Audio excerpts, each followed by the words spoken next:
sa pagnanais kong malunasan ng kanser na lumulupig sa iyong katawan. Gagayahin ko sila noong araw. Dadalhin kita sa may pinto ng simbahan upang dooy ipamata at iamot ng dalangin sa mga mananawagan sa Diyos. Para dito, sisikapin kong ilahad ang iyong kalagayan ng buong katotohanan. Sukdulang masadla kami sa kahihiyan, sapagkat kami man ng mga anak mo ay nagtataglay ng iyong karupukan.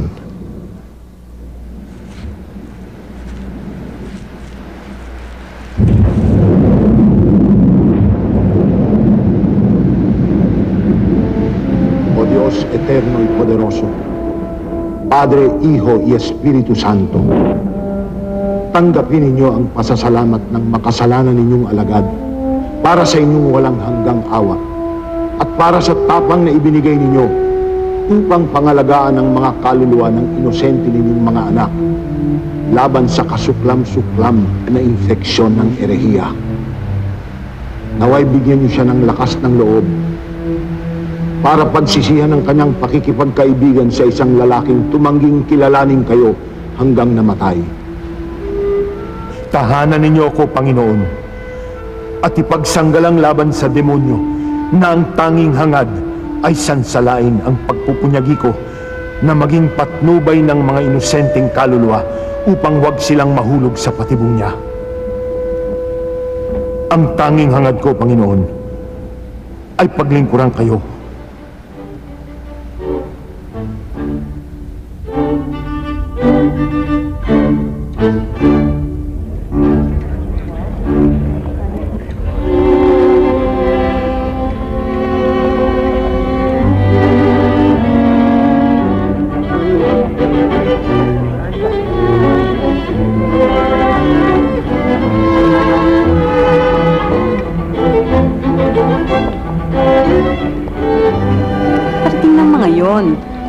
Si Santiago nga halos isang oras ang nakakaalis.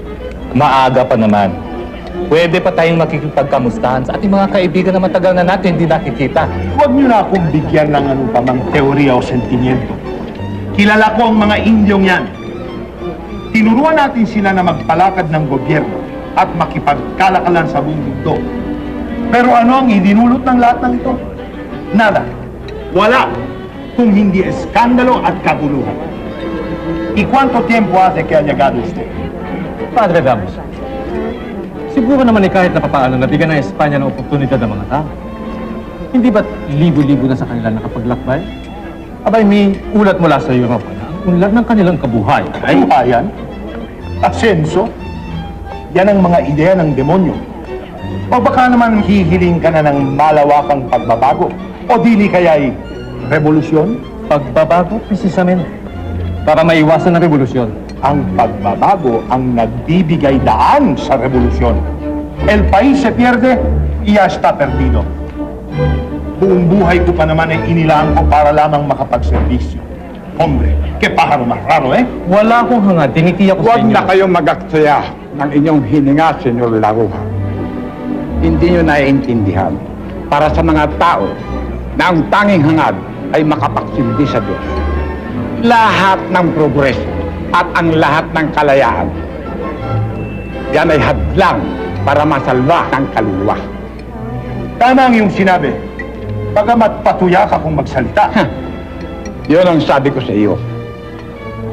Wala kang panama sa mga alagad ng Diyos, sapagkat sila lang ang kinakausap at sila lang ang nakaririnig sa Diyos. Tangan sa impyernong bagsak mo niyan. Huwag kang kasi siguro. Anong otoridad ninyong sabihin sa inyong parokya kung ano ang kahinatnan ng kanilang kaluluwa? Kung ang otoridad naman ng arsubispo at ng hari ay hindi ninyo kinikilala o'y ginagalaw. Yan ay isang kasumpa-sumpang kasinungalingan. Mentiroso! Embustero! Para sa Tinola, dumalagang Batangas ang aking ginagamit. Nakusay talaga noon. Sila ba'y paparito ngayong gabi? Hindi ako sakop ng iyong parokya, Padre. Baka nagkakamali ka sa pagsukat ng aking pagtitingki. Ako ba'y sinisindak mo? Saben ustedes, Kahit anong bagay ay pwedeng gawing napakalaking usapin hanggang sa hindi mo na lubos maaring mapaniwalaan. Pero Teniente, totoo marahil na may mga bagay na antemano ay napakalaki ng usapin. Siyang dahilan kung bakit naniniwala tayo na ang katungkulan ay mas mahalaga kaysa karapatan. Nauunawaan naman natin lahat dito na ang kalayaan ay parang isang patalim na inihasa sa pagbagkabilang gilid.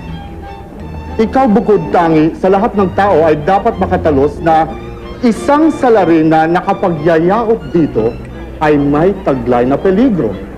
Ganun pa man, hindi ko maaring ialis sa iyong itanong kung sino sa isang dako ang salarin at kung sino naman sa kabilang dako ang huwes. Wala akong panahon magtanong pa, Padre. Napakaraming buhay na akong nakitang nawasak sa kahihintay ng kasagutan mula sa katulad nyo na kasangkapan ng pagmamahal ng Panginoon Diyos. Pobrecito! Bakit naman hindi kumonsulta ng espesyalista? Sigurado ako, kung antimanong kumonsulta sila ng isang espesyalista katulad ng aking esposo, di sana papiling natin sila at pinoproblema kung gaano tayo katagal maghintay bago dumating si Kapitan Tiago at ang kanyang panauhing pangdangal bago tayo makaupo't makakain. Padre Damaso! Mabutit nandito kayo at kasama si Padre Silvia. Entonces, hindi totoo yung mga naririnig ko na mayroon kayong kunting hidwaan ng inyong arsobispo? Kilalanin niyo ang aking esposo, si Dr. Don Tiborcio de Espadanya. Kinabutan namin ang pagdadalamhati ni Kapitan Guevara. Isang hamak na Teniente lamang, Senyor. Verdad? Bueno, matagal ang pagtaas ng iyong ranggo kung patuloy ka makikisabad sa usapan ng matataas na tao. Entiendes? Tandaan mo yan. Ano nga ba ang sinasabi ko? Mayroon kayong sinasabi tungkol sa mga malalaking tao. At yamang nasa paksangyan tayo, maaari niyo bang sabihin sa akin kung paano ko makakadaupalad man lamang ang punong abala sa pagkakataong ito? Si Santiago ay isang simpleng tao lamang. Hindi siya maselan. Ngunit, hindi rin padalos-dalos. Si Santiago ang tipo ng taong hindi masasangkot sa pag-imbento ng pulburang paputok.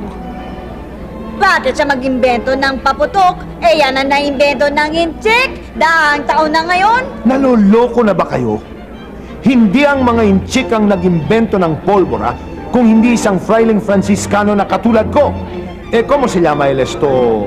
Savals, nung siglo XIV. Bago'y pinanganak si Cristo o después?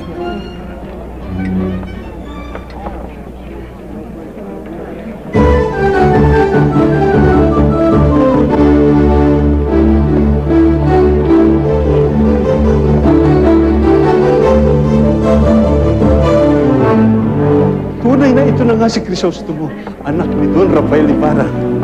Mababanag pa ba ninyo ang binatilyong lumisan ng mahabang panahon? Kung hindi siya nagpakilala sa akin, sino ang maniniwala na hindi siya ang isang maharlikang sugo ng hari na may dalang mahalagang dekreto? At masdan ninyo ang bagsak ng kanyang terno. Wala kayong makikitang katulad ng... Crisostomo! Crisostomo! Pagpatawad ninyo ang aking kapangahasan.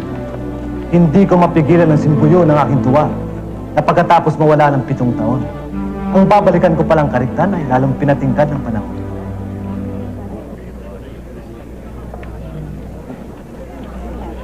Huwag naman sana pati kayo'y mailang sa akin. Ang ngalan ko ay Juan Crisostomo Ibarra y Magsalin. Promise? Ako naman si Alvero. Ang makatang si Isidro Alvero y Malang. Malaking kasiyahan ang naidulot sa akin ng iyong akda. Karangalan ko pagamat tumigil na ako sa pagsusulat. Posible. Para sa mga tulad ninyo, ang pananahimik ay isang krimen. Mas mabigat na krimen ang patuloy sa paghabi ng mga katagang walang katuturan.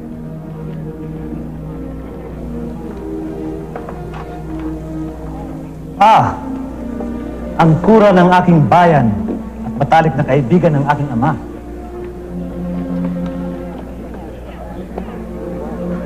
Hindi ako maaaring magkamali. Hindi ka nagkamali. Ako nga ang tinutukoy mo. Subalit kailanman hindi ako naging kaibigan ng inyong ama. Maligayang pagbabalik, Senyor Ibarra. Sana'y makamtan ninyo rito ang kaligayahang pinakait sa inyong ama. Kilala ko siya at pinakakapuring sabihin, isang pinakamarangal na tao na palad kong nakatakbo. Salamat, Ginoo. Nakilala ko rin ang lubos ng aking ama. Marahil dapat na pagsino ko rin ang kanyang mga kaibigan. Binigyan niyo ako ng lakas ng loob upang punuan ang aking kakulangan. Senyor, matagal ko nang inasam-asam na kayo'y makilala. Alam niyo yan, si Kapitan Tiago, mahal kong kaibigan. At matagal ko na rin hinahangaan ang inyong ama. Ako nga pala si Kapitan Tinong, Tubong Tundo. Umaasa akong pauunlakan ninyong aking imbitasyon na dumalo sa isang hapunan na gagawin bukas ng gabi sa aming tahanan. Ikararangal ko po. Subalit sa kasamaang palad, kailangan ko magtungo sa San Diego bukas na bukas din ng umaga. Napakamalas ko naman pala. Kung ganon, sa pagbalik nyo na lang. Handa na po ang hapunan.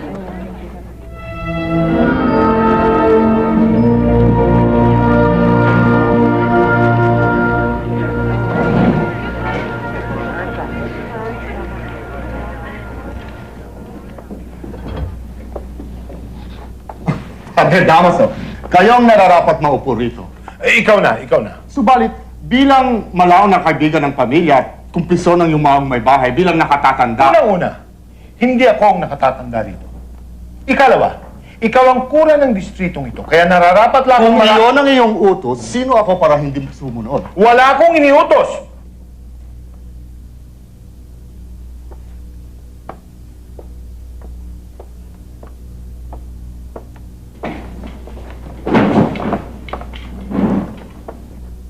Paano na kayo doon, Santiago? Hindi niyo ba kami sasaluhan? Huwag mo nang guluhin ang inayos ko. Ang hapunang ito ay handog sa mahal na Birhen bilang pasasalamat sa iyong malwalhating pagbabalik. Isilbi ng tinola!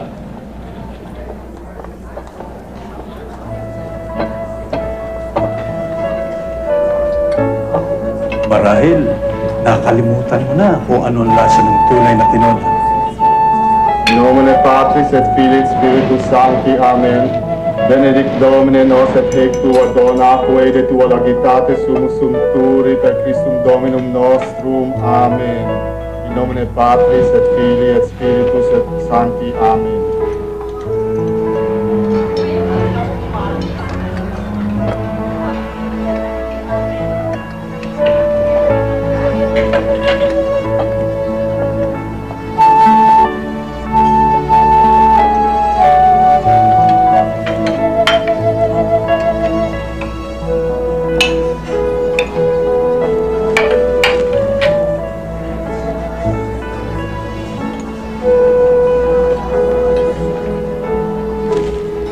Pitong taon, ha? Marahil ay nakalimutan mo na ang iyong bansa. Manapay kabaliktaran. Natatandaan ko na. Bukod doon, sa aking paglagi sa ibang bansa, natalos ko ang palagay ng iba sa atin. Sa tingin ko, bayan ko ang nakalimot sa akin. Anong ibig mong sabihin? Isang taon akong hindi tumanggap ng balita mula rito. Ako'y parang banyaga sa aking sariling bayan. Hindi ko alam kung kailan o paano namatay ng aking ama. Pero hindi mo ba alam na may telegrapo? Itong nagdaang 2 taon, ako'y nagawi sa dakong hilaga ng Europa, sa Alemanya at Lusong Polonia. May nakikilala ako isang Polako. Llamado Stadinski. Pero ito'y sa Espanya. Marahil sa ibang lugar kayo nagkatakbo.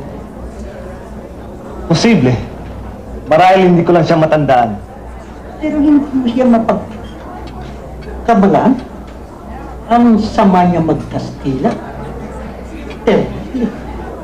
Hindi ako nagkaroon ng maraming pagkakataong makipag-usap sa Kastila sa mga lugar kong nabanggit. Alam niyo ang wika ng Alemanya at Polonia? Sapat lamang upang makapaglibot-libot. Marahil kasing sama ng Kastila ng kaibigan yung Polako. Kayate. Marunong kayo mag-Frances at mag-Ingles. Opo, Padre. Sapagkat kailangan kong makisalamuha sa kanila ng maraming taon. Pinag-aralan kong kanilang wika. Kamangha-mangha. At alin naman sa mga bansang inyong tinirahan ang inyong pinakagigiliwan? Bukod sa Espanya na aking pangalawang bansa, lahat sila ay mayroong naituro sa akin. At kung kayo naman ang tatanungin, ano ang masasabi ninyong pinakamahalagang bagay na nakatawag sa inyong pansin? Hindi lang isang bagay. Bagamat masasabi ko, ang pinakamahalagang natutunan ko ay ito, na ang tagumpay o kabiguan ng isang bansa ay nakasalalay sa paniniwala ng mga mamamayan na ang kapakanang pansarili at ang kapakanan ng bansa ay hindi mapaghihiwalay. Ginugol mo ang 7 taon para matalos yan? Inaksaya mo ang malaking yaman para mabatid ang alam ng paslit at pagkatapos ay pinagmamalaki mo na parang alahas na walang katumbas. Isa kang ang tunay na Indio.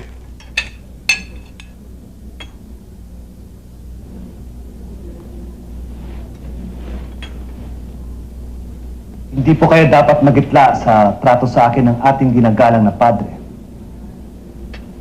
Paslit pa ako ng kanyang makilala at mandi na hindi na bago ng panahon ang kanyang pagtingin sa akin.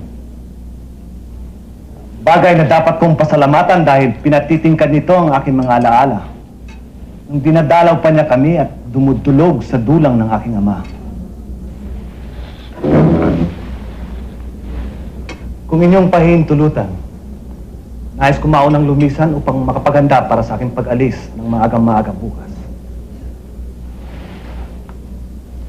Sa ngalan ng Espanya at ng Pilipinas, sa ikabubuti ng kapalaran ng lahat ng tunay na Kristiyano.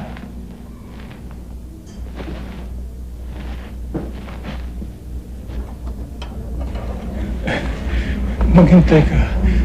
Parating na si Maria Clara. Meron po akong mahigpit na pangangailangan na hindi ko maipagpapaliban.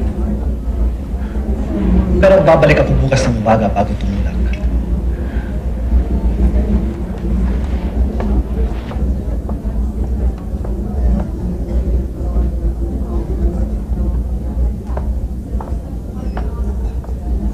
Nakita ninyong ibinubunga ng pagpapaaral sa ibang bansa?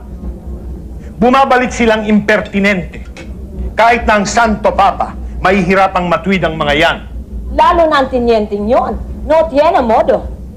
Al menos, ang binata, mayroon. Marunong magpasintabi. Kahit kabastusan ang tumayo bago maiselbi ang panghimagas. Siya nga pala. Nasaan ang postre?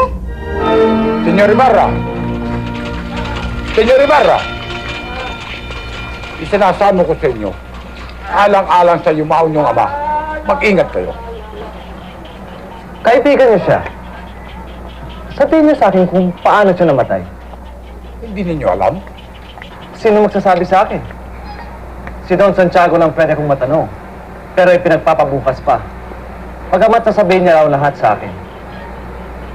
Kung meron kayong nalalaman, ituturing kong malaki... Namatay ang iyong ama sa bilangguan. Ipinakanulo ng kanyang pinakamatalik na kaibigan at tinaligdan ng ibang walang gulugod na katulad ko. Naway, mapatawad ng Diyos. Imposible. Sino kayong upang magsabi? Bakit mabibilang ko ang aking ama? Nagkakamali kayo. Kung merong pagkamali, ang pagkakamali sa ama mo. Senyor Teniente, may mga bagay na hindi ko mapapayagang gawing biro. Halika, lumakad tayo dito nang hindi tayo maulunigan ng iba.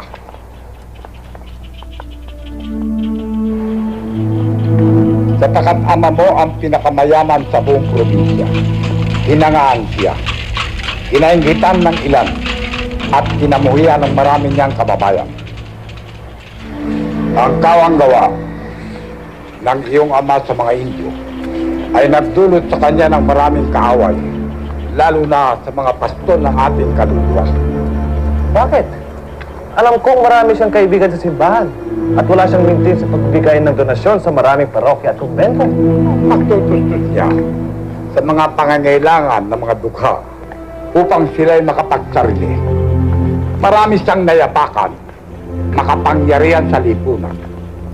mabuti pa siguro kung tinalikuran na lamang niya ang lahat ng mga bintang sa kanya. Paano niyo naman ako mapaniniwala na ang katulad ng ama ko ay maaring usigin na gano'n na lamang? Mga ilang buwan pagkaalis mo, nakipagkasira sa kanya ang kanyang kaibigan si Padre Damaso. Sanhi ng itinuturing ang paring pag-alipusta ng iyong ama sa mga itinuturo ng simbahan. Tulad halimbawa ng pakikibit-balikat sa mga sakramento ng kumpisal at komunyon. Marahil mas mabuti pa kung pinalikuran na lang niyang lahat ang mga paratang sa kanya. Subalit, hindi siya ganoon. Idiniin pa niya na ang tunay na pagtitika ay kailangan may kaalinsabay na kabayaran para sa mga pinsalang ginawa ng salarin. At ito ang pamantayan sinikap niyang sinuri. Bagamat wala kahit isa siyang pininsala, ginugol pa rin niya ang kanyang yaman bilang kabayaran umano sa pagkakasala ng kanyang mga ninuno. Noon pa man, inutuban ako na hindi maglalaon at hahanap sila ng bukas. Nangyari ito mga 3 taon na ngayon ang nakalilipas. May isang artilyero na itiniwalag sa hukbo. Madali siyang kinasuklaman dahil nangalasenggo at talagang walang pinag-aralan. Kaya tuloy, ultimong mga bata sa bayan ay pinagtatawanan siya. Isang araw, sinaktan niya isang batang nanunudyo sa kanya. Binasto niya sa ulo. Bumaksak ng walang malay. Hindi magkasya ay pinaksipa-sipa pa niya. Nakataon dumadaan ang iyong ama at tinangkang awatin ang hunghang na sundalo. Subalit, lalong nagalit at ang ama mo ang pinagbalingan. Depende kung sinong paniniwalaan mo sa mga testigo. Ipinagtanggol lamang ng iyong ama ang kanyang sarili o nanlaban na rin. Kaano't anuman nabuwalang sundalo, tumama ang ulo sa bato at namatay ng hindi nakakamalay. Mismong kaibigan niyang si Padre Damaso ang tumuliksa sa kanya. Hindi ko ito matatanggap ng gano'n na lamang. Makinig ka sa akin. Huwag mong isipin maghiganti. Nabigo ko sa pagtatanggol sa iyong ama. Pero walang nawala sa akin. Isa akong Kastila. Opisyal ng hukbo. Heredero ka man. Mistiso ka lang. Wala kang ganoong karapatan. Sa ayaw mo at sa gusto, ito ang mangyayari. Anong payo mo? Maging tuta ako sa kanilang kandungan? Ang payo ko, kilalanin mo yung sarili.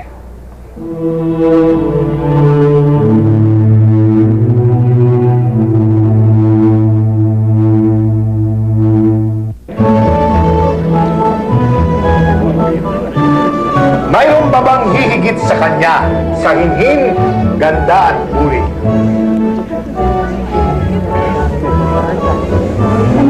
Umalis siya ng maaga. Hindi ba niya alam?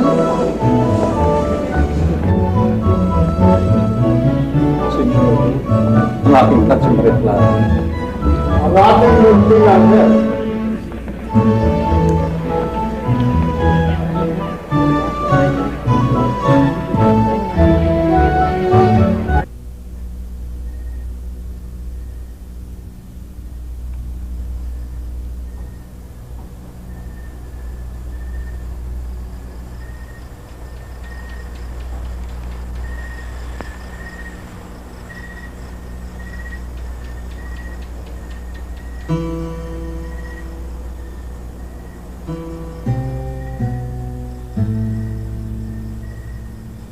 Ikaw ang aking bugtong na anak.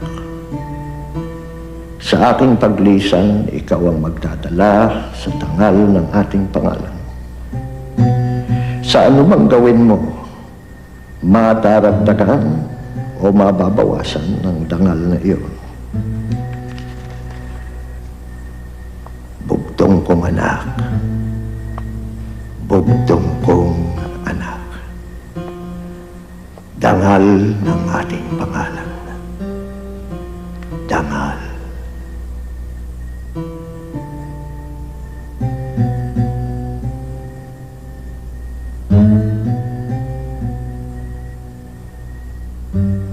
Apat na taon.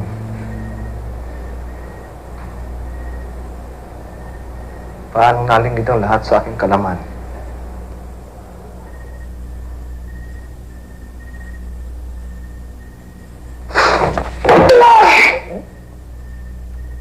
Tuwag!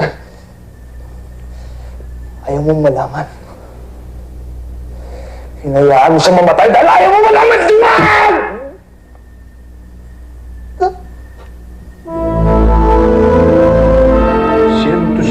200. Dumoble ang kanilang pedido. Malakas ang kanilang negosyo. Yung ba ang dahilan kung bakit ang kanilang pagbabayad nababalam na ng isang buwan? Ano ba ang gusto mong mangyari? Kapitalan ko sila. Don Santiago, isinusog pa ako sa lahat ng santo. Di kailangan. Kapag ang pagkakautang na yan ay hindi nabayaran ng buo sa Biyernes, kailangan magsadya sila rito kung hindi mo gustong ikaw ang aking talupan. Opo, Don Santiago. Biyernes. Bago magtanghali ka pa. Opo. Biyernes. Ay, Manuling. Kung tsokolate lamang ni Isabel ang sinadya mo rito, madali kitang paunlakan. Pero yung isang bagay... Yang hiya na nga po kamo mula siya sa inyo, Don Santiago. Pero hindi naman kasi maliit yung halagang 2,000. Sana naman bigyan niyo ako ng seguridad. Ano ang magagawa ko? Hindi naman ako lumalang ng tao. Tumutulong lamang ako sa iyo. Bilang kaibigan, yung pera hindi naman para sa akin. Yung 2,000, pag-iisipan pa niyang mabuti. Pero sa 5,000, sinisiguro ko sa iyo, may pwesto ka sa linggo. 5,000? Ikaw naman kikitain mo rin yan sa loob ng 1 taon. Kung hindi ka magiging hangal. Ngayon, kung gusto mo maging sigurista, lagay mo sa bangko. Hindi ba kabiling-bilinan ko yung execution ngayong umaga yan? Isabel! Ano ba nangyayari dyan? Pinababalot ko yung mga tira ng handa kagabi para sa mga madre sa kolehiyo ni Maria Clara. Bakit? Ano bang pakinabang natin sa kanila kung hindi humingi lang ng kontribusyon? Ipabalot mo yun sa dahon ng saging, tapos padala mo sa bilibid para sa mga gwardya. May pakinabang ako sa mga tao yun dahil sa akin bumibili ng sakate. Gawin mo ang gusto ko!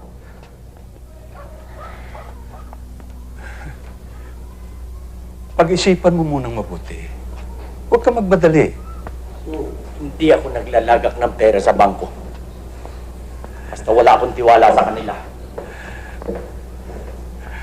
Ikaw ang bahala.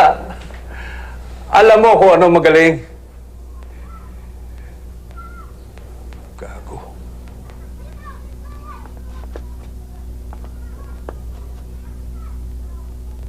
Isabel? Isabel! Ano yun? Halika sandali.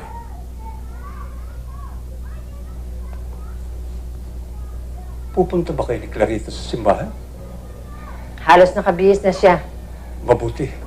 Kumuha ka ng pera, ibigay mo sa 5 o 6 na hukluban doon sa simbahan para magnobena sa mahal na Birhen ang lumambot ang puso ni Padre Damaso kay Crisostomo.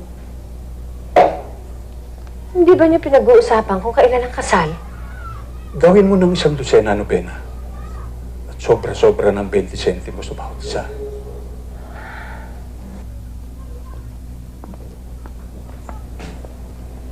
Baka yung 10 centimos sobra pa.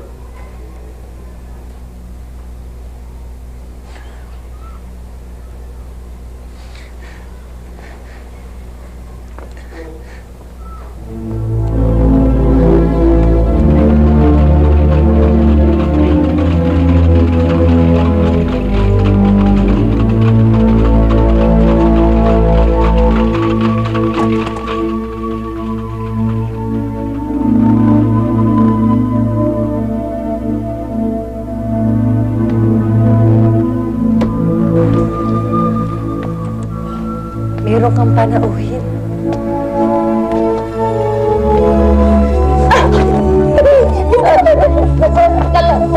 Daddy!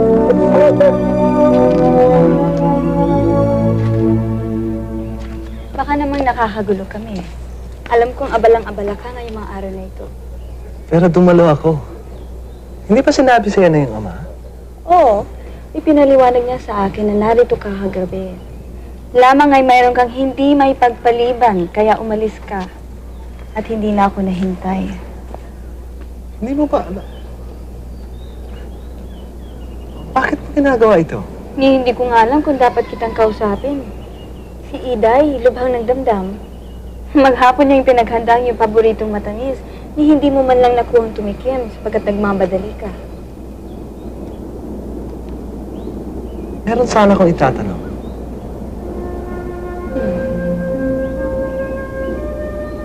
Paano nangyaring higit kang maganda kaysa sa maraklara ng aking alaala?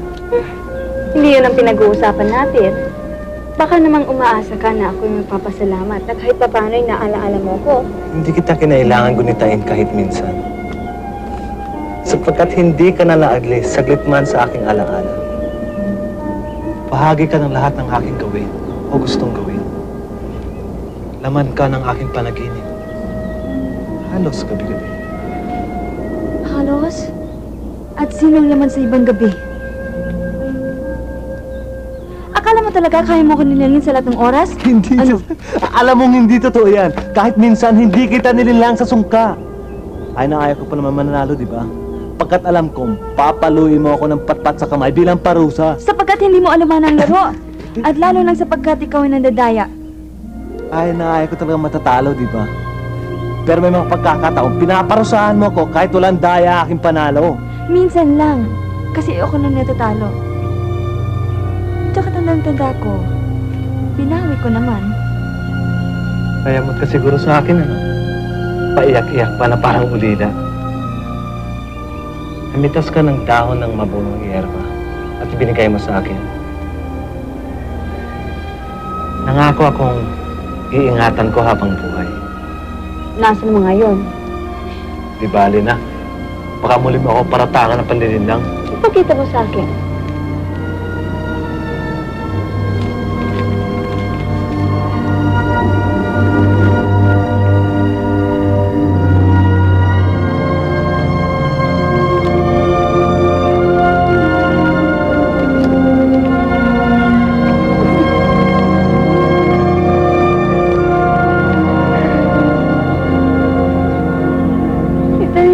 Tinabi mo nga. Pero paano ako makatitiyak na yun ang mismo binigay ko? Wala makakaalam nun. Kaya ako pinagkaingat-ingatan. Huwag kang magalit sa aking Crisostomo. Mga musmus pa tayo nang huling magkita. At nariyan pa rin ang kamusmusang yan. Bukod sa kamusmusan, mayroon pa bang nalalabi?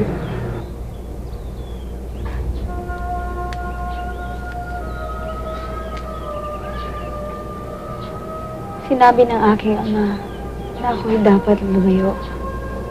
Isang binata ka na, Anya. At kung ikaw ay bubuntod na lamang sa akin, hindi mo matutuklasan ang iyong sarili. Pinunay niya ang aking luha.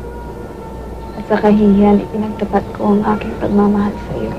Na hindi ko maubos isipin na mapahiwalay sa iyo. Siya'y napangiti. At yan ang larawan na kakikintal sa aking isip hanggang ngayon. Kung ganoon, meron ka na natuklasang isang mahalagang bagay para sa iyong sarili. At nasa sa iyo ang pasya. Maaari mo itong ituring bagong laruan na hindi maglalao at pagsasawaan. O maaari mo itong gawing sentro ng iyong buhay.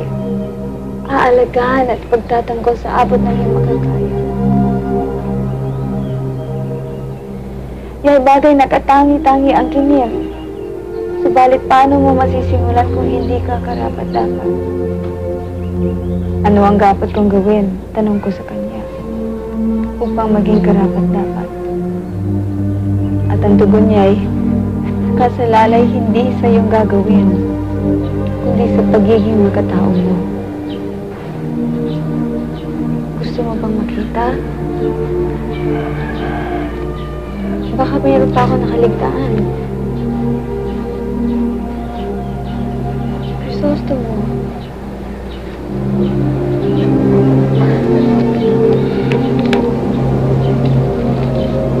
Napakasimple pa ang buhay doon. Aking ama, kay taas ng kanyang mga pangarap. Ngunit ngayon, Kilio, pag nagkataon, baka pagsisisihan mo ikaw ay aking binalikan. Huwag mong uling masasabi yan. Talaga bang palagay mo sa akin na isang manikang maluluray pag naulanan? May tatago mo ba ako sa panganib? Sa mga panganib na di mo kagagawan. Kung ang panganib ay bahagi na ng iyong buhay, bahagi na rin sila ng akin. Kailangan mo lang maghanda-handa kung hangad mo pang makarating ng San Diego bago magdilim.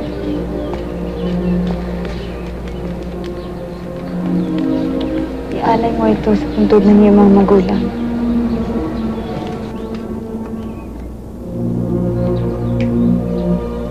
Hanggang kailangan mo ako, hindi na kita muling iiwan. Kung gano'n, hindi mo na ako iiwan kailanman.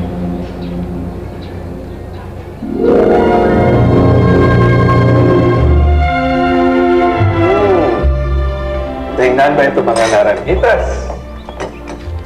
Kumuha ka na isa. Pisilin. Di ba parang umaapaw ang katas? Yan ay galing sa aking sariling hardin. At may pagmamalaki. Galing po sila sa may paggawaan ng syaptong, Padre. Lumayas ka dito. At do'y mapasadyos ka.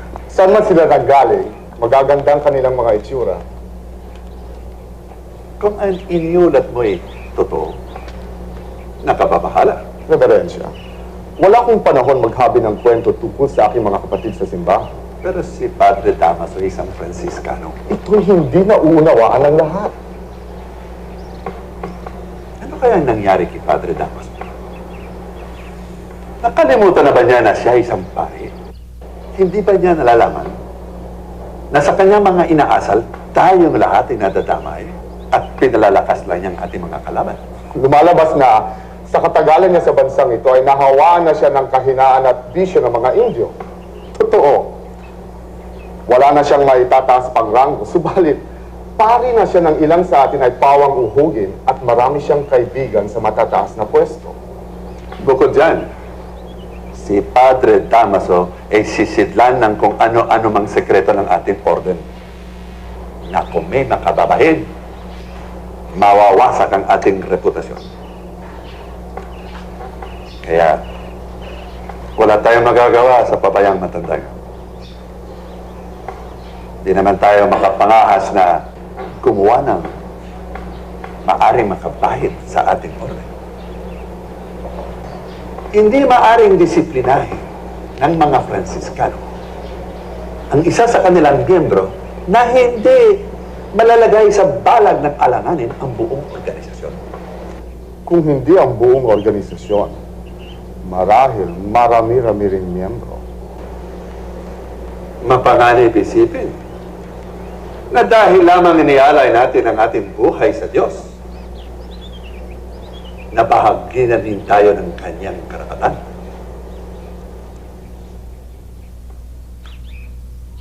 Santiago! Donde estás?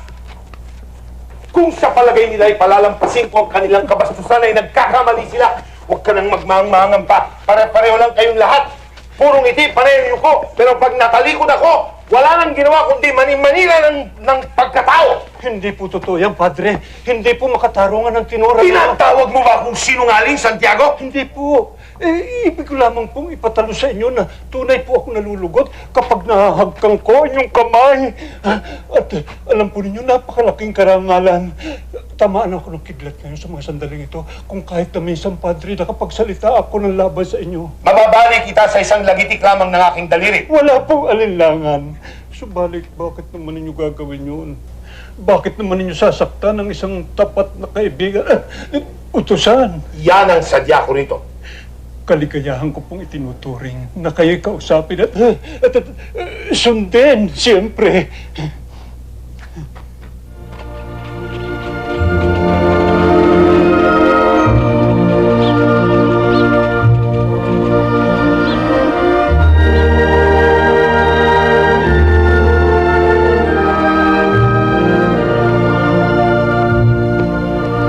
Buti na lang, napagmasdan ko yung uling-uling sa araw.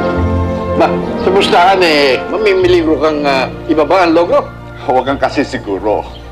Pagsapit ng kaarawan, ng pista, ang lahat ng mga iyan ay mag-uuna-unahan sa kanilang pag-aalay ng kanilang mga pangarap at pusta sa akin. Bukas ng hapon na sa bahay, punta kayo. Antayin ko kayo. Talagang hindi ako makapaniwala. Wala na bang sinasanto ang mga magnanakaw ngayon? Hoy, Tasyo, ano bang problema? Dinakaw ang bungo ng asawa ko. Nakapatong lang doon sa puntod niya. Wala na ngayon. O Diyos por santo naman, anong ginagawa ng bungo sa ibabaw ng puntod? Pupunta ko ngayon sa loob ng simbahan at ipagdarasal ko na padalan tayo ng 2 ng lintik para mapatay ilang tao at masunog ang mga bahay nila. Sino papatayin? Anong masusunog? Ba't ka ba galit na galit? Sinong galit? Ang tagal ko lang hindi nagagalit. Ang gusto ko lang matuto ang mga tao at walang mas mainam para matuto ang mga tao kundi ang pagdanas ng hirap. Siguro, kung may 3-4 na matamaan ng kidnap, matututuhan ang lahat ng mga pinuno sa bayan, gaya yung dalawa, na mas mabisang proteksyon laban sa kulong at kidnap ang pararayos kaysa doon sa pagkalebang ng mga kampana. Ano tatanan nyo? Nung bagyuhin ang binyang, mga 10 taon na nakaraan, yun lamang kampanaryo ng simbahan ang winasak ng kidlat. Di kita maintindihan. Bakit mo ba kinakalay kaya mga bagay-bagay? Kaya ganda-ganda ng panahon. Ba't hindi? Ang pinag-iisipan ko mga bagay, yun ang hindi sumasagi sa utak ng ibang tao.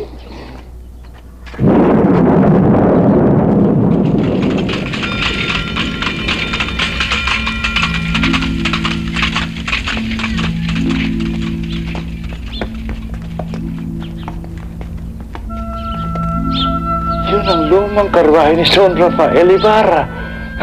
Napabalik na pala si Crisostomo. Kaawaan tayo ng Panginoong Diyos.